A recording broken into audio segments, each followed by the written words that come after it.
हम में से अधिकतर लोग एक तनाव की ज़िंदगी को जीते चले जा रहे हैं और सबसे बड़ा कारण तनाव का अगर हम देखें वो हमेशा भविष्य से जुड़ा है। जो हम भविष्य की इनसिक्योरिटी को यानी असुरक्षा की भावना को अपने भीतर लेके चलते हैं वो हमें पल पल तनाव देती रहती है। उसी की वजह से ना हम अपने वर्तमान को जी पाते हैं, ना हम शांत रह पाते हैं, ना हम आनंद को महसूस करते हैं, ना ही हमारे जीवन में खुशी के कोई चांसेस रह जाते हैं। अगर इस असुरक्षा की भावना को देखें तो ये सिर्फ मनुष्य में है, किसी भी जीव जंतु में इसकी कोई भी भविष्य की असुरक्षा की भावना नहीं रहती है। इसीलिए तो सृष्टि को हम देखें तो एकदम खिली रहती है, हमेशा ही वो हमें आकर्षित करती है। लेकिन मनुष्य उदास रहता है, निराश रहता है, क्योंकि वो भविष्य की चिंताओं में ही खोया रहता है। अब अगर हम ध्यान से देखें यह सुरक्षा की भावना आती कहाँ से है, क्योंकि जो भी धन पद प्रतिष्ठा हम कमाते हैं, पहले तो कमाने में हम चिंता में लगे रहते हैं, फिर जब वो आ जाती हैं हमें ये डर लगा रहता है कहीं अभी हाथ से निकल ना जाए। उसकी सुरक्षा की जो चिंता है हमें भीतर ही भीतर खाई चली जाती है।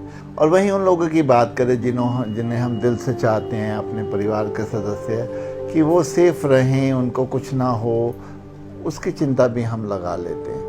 ऐसे ही हम अपने जीवन की जो भी चिंताएं हैं वो अपने फ्यूचर से रिलेट करके अपने पूरे जीवन को ही तहस नहस कर लेते हैं। ये असुरक्षा हमें तभी आती है जब हमें अपने पर विश्वास नहीं होता, हमें ईश्वर पर विश्वास नहीं होता, ना हमारी निष्ठा होती है, ना श्रद्धा होती है। हम बस उस संसार में इतने ज़्यादा भीतर चले जाते हैं कि उससे जुड़ जाते हैं कि ये संसार की कोई भी चीज़ हमसे अलग नहीं होनी चाहिए।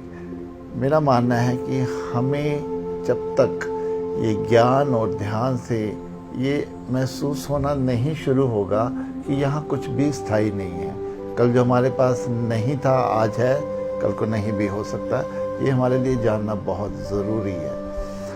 क्योंकि अगर हम इन्हीं चीज़ों से जुड़े रहेंगे हम कभी भी अध्यात्म की ओर रुख नहीं कर पाते हैं। हम ना स्वयं को जान पाते हैं, ना अपने ईश्वर के साथ एक हो सकते हैं। इसलिए हमें जीवन में अपनी असुरक्षा की भावना को एकदम से छोड़ देना चाहिए कि जो होगा होगा, देखा जाएगा।